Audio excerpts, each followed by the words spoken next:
Hello, and welcome to another edition of Straight Talk. I'm Don Chioffi, and this is Straight Talk. It's a program of current events, and the current event of the season is the March 4th election. Don't forget to get out and vote.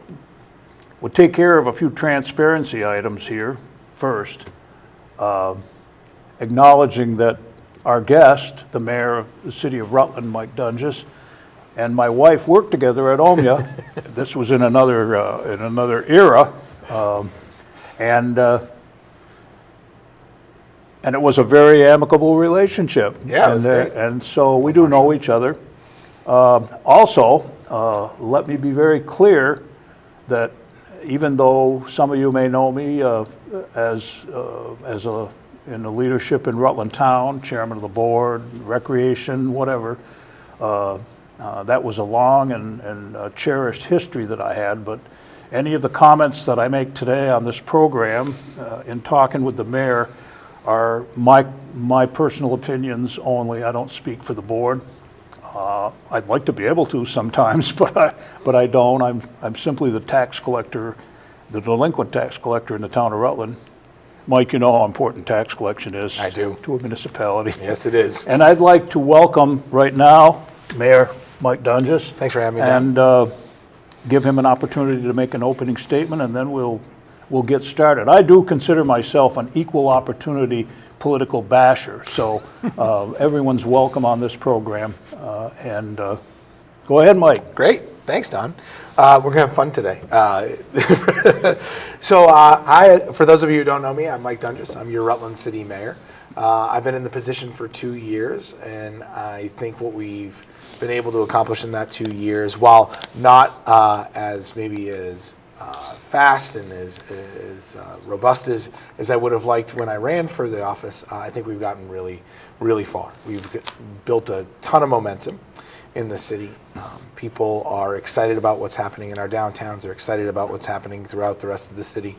And it's an incredible place to be right now. And we've got a lot going on. We just today signed a letter of intent with the Beldens to build a new hotel in downtown Rutland, and we'll probably talk about that on the show too. But I'm excited to be here on the program, so thanks for having me. Well, welcome again. And there's certainly enough issues. Simply reading the Rutland Herald today, we'd have enough just on that page alone to discuss, and we will. I have numerous issues down here. The first one being the major developments issues in Rutland City. I mean, you got two of them, two, possibly 2.5, 3, depending on how you link them, is the housing piece and the plaza piece. Mm-hmm. So I'll just defer to you to talk about those. Let me ask you a probing question about.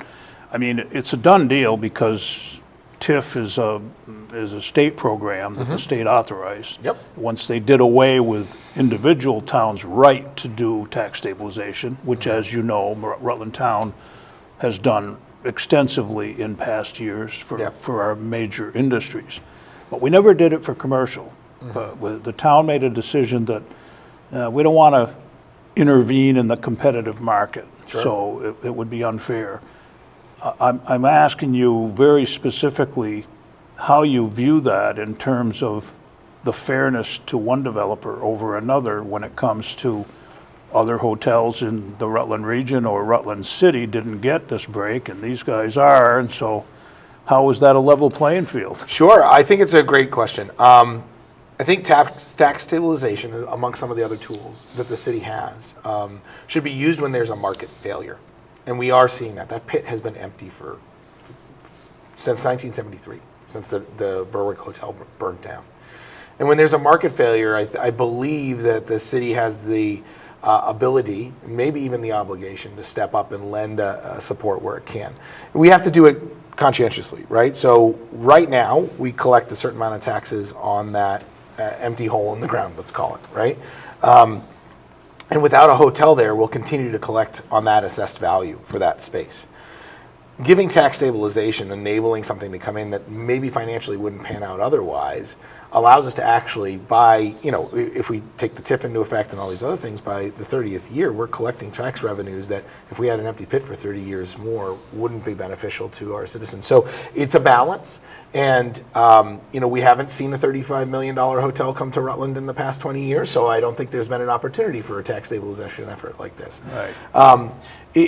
There's been other asks, and there will be other asks. The state in Act 181 said, hey, if you want to do housing in a downtown area or a neighborhood development area, you can apply for tax stabilization. That's the first time they've said that since they took it away from the municipalities. Well, for instance, what would happen?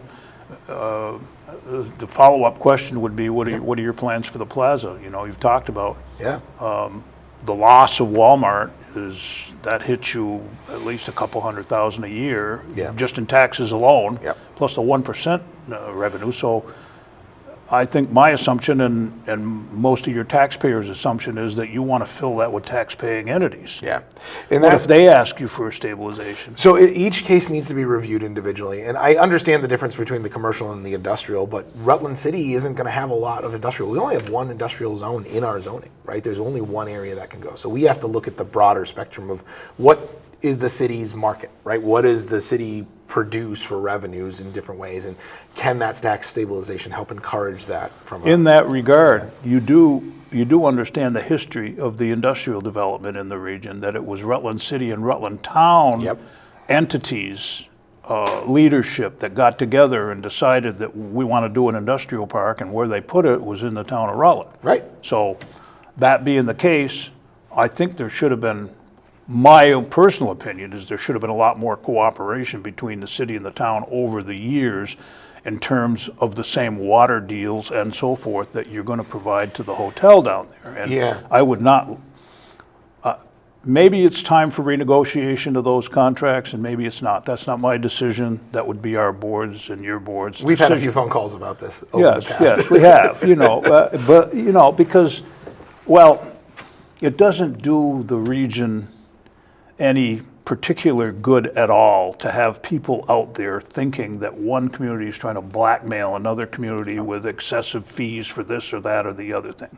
And let's face it, water's water, it flows down through the town. We don't charge for the water coming through the town.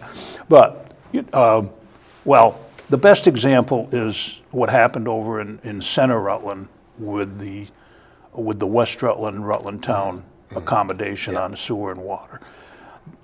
I was in government at the time, and I asked one question, and one question only, when that came up. I said, what are your rates going to be vis-a-vis West Rutland? And they said, we're going to charge the same rates, because ultimately it makes everybody's load less if we have more customers. That's right. So we're not interested in overcharge. And I said, okay, fine. I'm 100% in favor of it. If the engineers approve the design and the pipes can handle it, then I'm in favor of it. So vis-a-vis this whole development issue, you're going to put tax-paying properties, hopefully, down into the plaza. So anybody that has an idea that they want to relocate libraries or city halls or anything, which are tax exempt, isn't going to play very well into the coffers of the city of Rutland. So the property itself is owned by Brixmor. So even with the departure of Walmart, we'll continue to receive the property tax revenue as long as it's privately held, right? But what goes in there, that 1% option tax revenue, the same thing that Rutland Town gets on their sales tax, that's gonna have an impact that we're gonna see as soon as Walmart departs that plaza. So the conversations that we're having and the way we're thinking about this, because I do see what you're getting at is we need to be strategic about what we're asking for. And when I say asking for, that's an important thing to remember. The city doesn't own that plaza. The plaza, the property owners, as long as it's within the ordinance and within the planning and zoning guidelines, they could put other businesses in there at their discretion. So what we're doing is we put together a team of people that said, hey, we re-envision this area. What can we do with this space? What do we want? What kind of businesses do we want to have in there? What would draw more people downtown? What would keep people in this space? What would allow you to get off that train and feel like you have an experience when you step into Rutland instead of standing in a parking lot? Those are the conversations we're having right now, early on, but it's very vision-centric, and we're trying to say, hey, to whoever's going to own that plaza, whether Brixmor continues to own it, or with this change they may want to look in a different direction. This is the vision that we've put together. What do you think? Because we don't, with the city not owning that, we have little say in how it can be done, but we do want to paint a picture of what we would like to be done. It's to Brixmore's advantage to put the highest paying properties that Absolutely. they can. And they're also, they're in business to make money. That's right. They don't want to pay taxes on an empty piece No, they do any longer than they have to either. So, And we don't want it to be empty either. So everybody's incentivized to actually get that done, and that's a positive thing for the city. well, to wrap this up in terms of fees and so forth, we've had this conversation, but I think the public would benefit from hearing it right here, is that you, at least personally, don't have any intention of seeking impact fees on the Walmart expansion up at the mall. Yeah, so there's a lot to be discussed there, and I think what you're talking about is when they move to Rutland Town, and it's a done deal. They're moving, and they've got to get their Act 250 permit and all that. There's in the past, there's been these different ways of doing that. I think that we have to take a different approach this time. We want to talk to the developer about what's going to happen in downtown and how they can help us out. So there's more to come on that, and we'll continue to have the conversation. But no, we talked about this on the phone. Cooperation between the city and the town on this, cooperation as we move forward, is going to actually benefit both communities. It's about rising tide floats all boats. That's kind of where we're at right now. And I think we've come a long way from times where that maybe there wasn't the case, and we were in times of tribulation where people were concerned about something good happening in the town would be a negative in the city. I don't think people look at things like that anymore. I think they see if something good happens. The proof is in the pudding. Yeah. Really. It didn't per se hurt the city because people moved anyway, here or there or whatever, and that aside,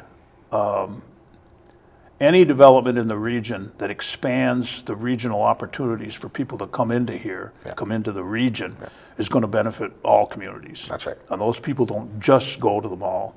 If they're coming from someplace else to shop, they're going to be in Rutland City. They're going to be in the area. So, and quite frankly, Mike, the mall, and because I have experience with the old mall on Woodstock Ave. Woodstock Ave, yeah. And so I know triple net leasing and so forth, and it's scary for a small businessman to go into a proposition like that because the costs are very high. You pay for everything. You pay for the mall maintenance, and you got common area fee. You got a hefty lease fee, which that mall structured based on the aviation mall. And I had always said to them when we were negotiating, I said, well, you give me the traffic that aviation mall has, and I'd be happy to pay this freeze, but you're not giving me that traffic, why? I can tell you from experience and in the town and as a businessman that those impact fees hurt the Diamond Run Mall businesses tremendously because the mall didn't pay them. They just put them on the tenants.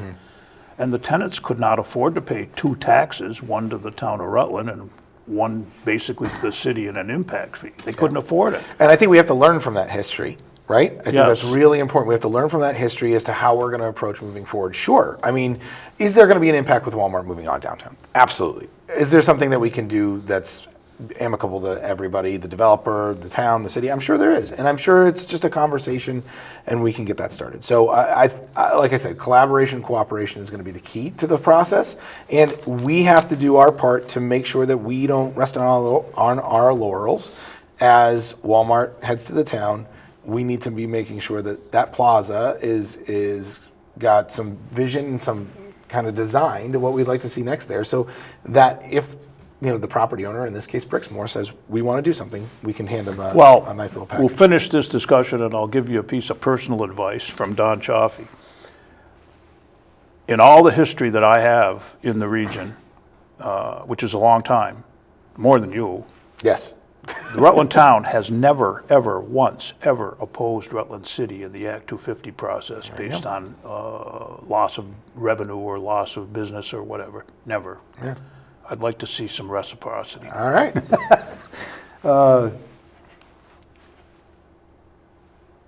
What about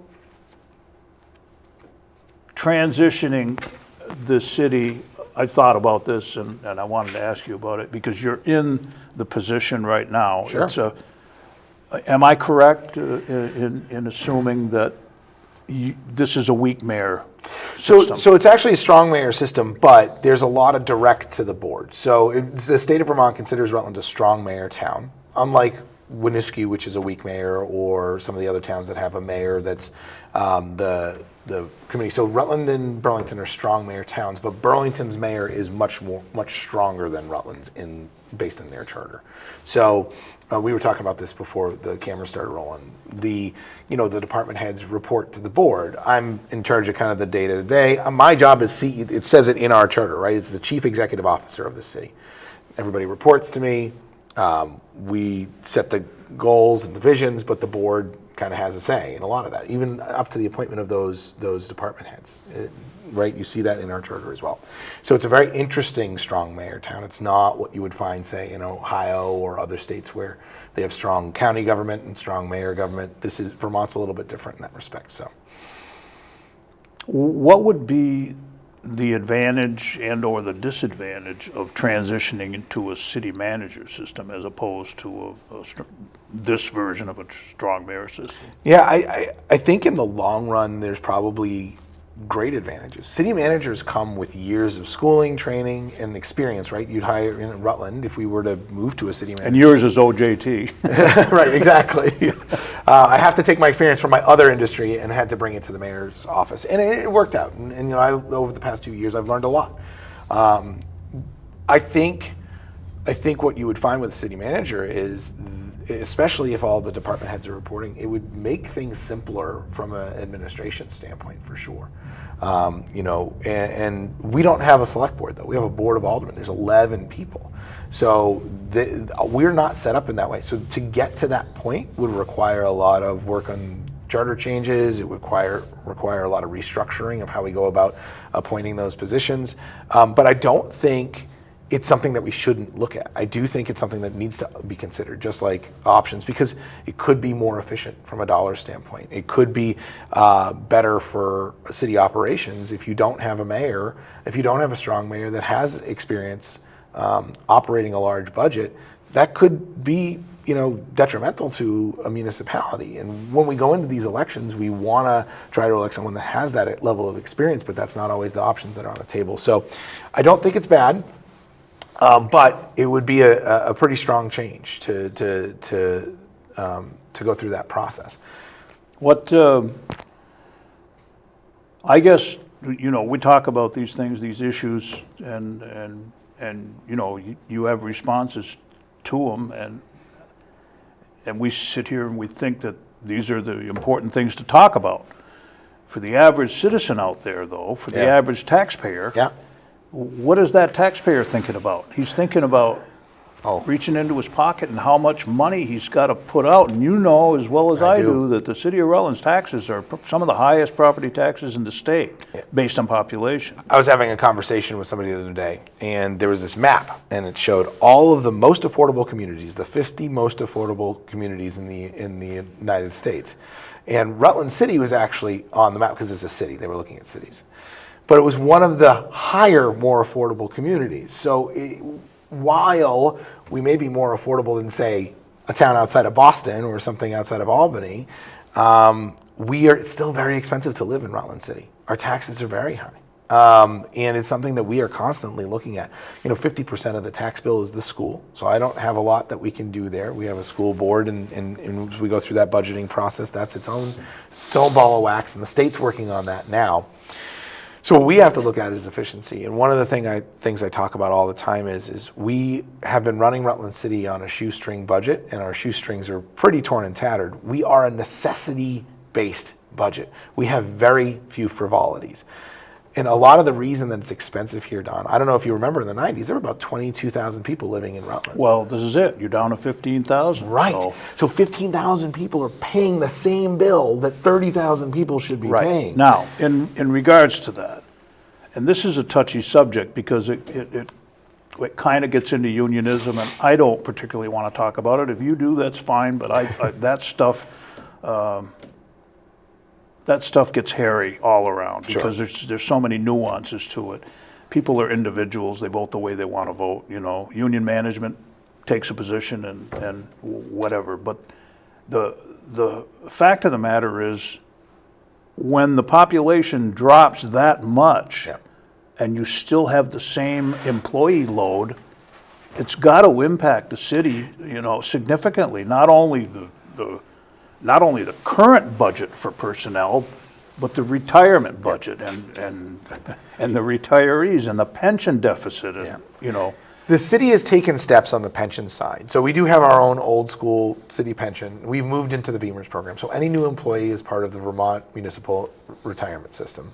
Okay, and that does save the city some money on the pension side. So when someone retires, there's no longer a financial payout from the city to continue the payments. Versus right now, we put an extra $1.5 million towards our city pension because in the past we borrowed against that. So when those people who have retired are no longer collecting that pension on the city pension, those funds could come back to the city if they're not fully used. But that's 2057, maybe 58. Oh, yeah. Could be beyond that. That's a long ways out. So yes, there is, to go back to your original question. How much of the option tax are you putting into pension? $500,000 now. $500,000 a year. Why not put it all in there? Because we have other things that we need to get done. It's all about what the taxpayers are asking for. So they're asking for better streets and sidewalks. So another $500,000 of the option tax is going towards streets and sidewalks in this new plan that we just adopted, the capital improvement plan. So you're going to allocate money for streets and sidewalks because the people are demanding it, right? But you didn't ask the people if they demanded a road diet. Well, so the state asked. Should that thing go in front of the people as a vote? I mean, I know the three of you decided that, and it's been controversial. I think there's pros and cons to it. Sure. I'm not, I don't like the idea of losing highway space, travel space, because I think those roads were built for cars. They weren't particularly built for bicycles, but we don't want to. I don't want to get into that really. Yeah. But I do feel strongly that something that important. I mean, that's a major change for Rutland's infrastructure, transportation, and the people were never consulted about it.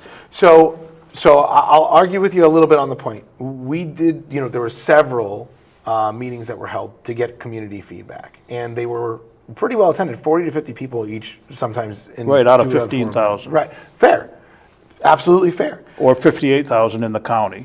I don't disagree with you. Rutland Town has theirs coming up with the state, and I don't know that they're going to put it out to vote either. And the reason is that we are a representative government, just like in Rutland Town as well. And the representatives are elected to voice their opinion. The board of Highway is the one that chooses what happens to the roads in the city, and that is myself, the board president of the Board of Aldermen, and our city commissioner. Now, the board president has a doctorate in something. Yeah. Not roads. He's from Castleton College. You don't have a doctorate in roads, right? But the DPW commissioner works with roads every day of the week, and he's the one that voted against it. So makes me kind of wonder in this argument why he shouldn't have more say than you. Well, that's fair. And if they want, and here's what I say all the time, and this is a great conversation, by the way, and I'm glad we're having it.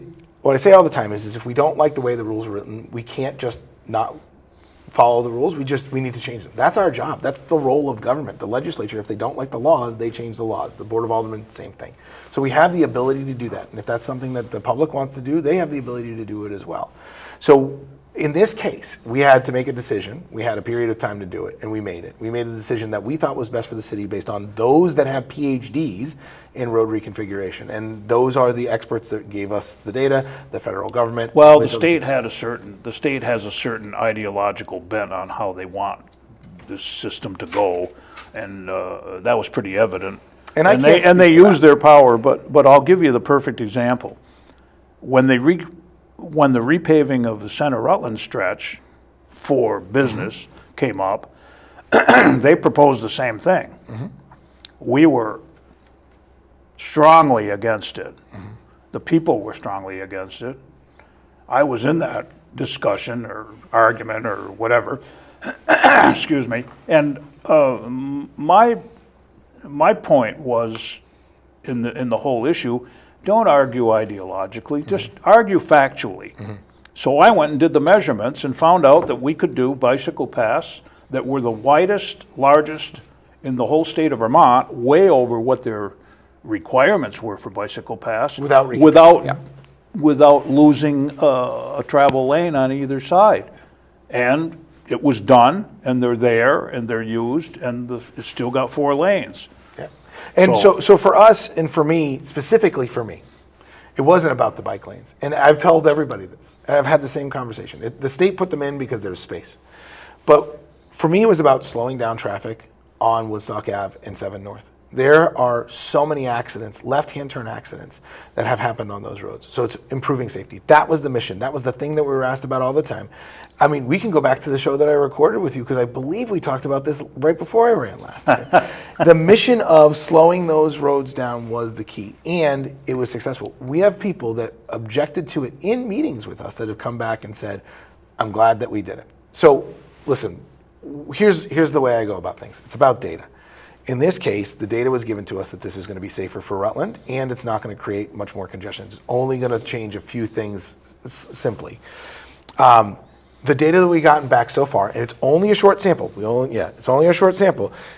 Is that it is safer, and people are going slower, and the travel times. But you know as well as I do. So we want to look at the full sample. The best way to slow traffic down is really good police protection.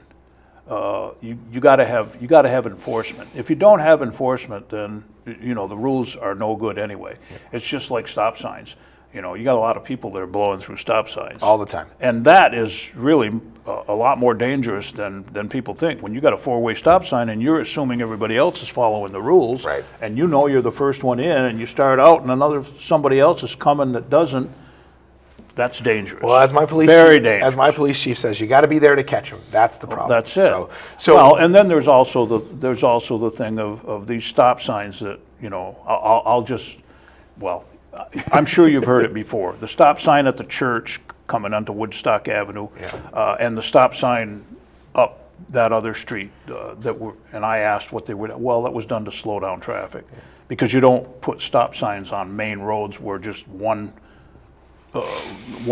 T street is coming in. You put the stop sign on the T street. I know exactly where you're talking about, because it used to not be there. Huh? The Hillside Drive stop sign. Right. It used to not be there. So. And I'll admit, I do a California stop, because I look and see there's not a car in sight. There's not another car in sight for 3 miles. Great. I've got to get my officers to hide behind the bushes then. You get them, you'll find me. You'll catch me. I'll be happy to pay you $25. Well, it's amazing how quickly time goes by. Time goes. We could talk for 2 hours on subjects that affect us both. And I view this as a pretty responsive conversation. I thank you. And I'm sure the people thank you. It's a people business. And if you're not a people person, you don't belong in the business. So everybody talks about, style. I just put a old video of an interview that they did with me back in 1987 when Jesse Billings and Harold Billings were running, and I had just finished up a legislative stint, and I wanted to stay in government, so I ran for select board. And it's interesting. I'm sure there aren't too many people that are willing to invest. I'll have to go back and watch 55 minutes of this thing, but I thought I did a pretty good job. But I was 43 years old, and on the film, my wife said, "God, you look like a 12-year-old." Well, I'm 44 years old. Thank you very much. I got to go back and watch this now. Hey, okay, I got to finish up here, and thank you, Mike. But thanks for having me, Don. This has been Straight Talk with Don Chioffi and Mayor Mike Doenges, and get out and vote on March 4th. That's your civic duty. Don't miss the polls. Thank you.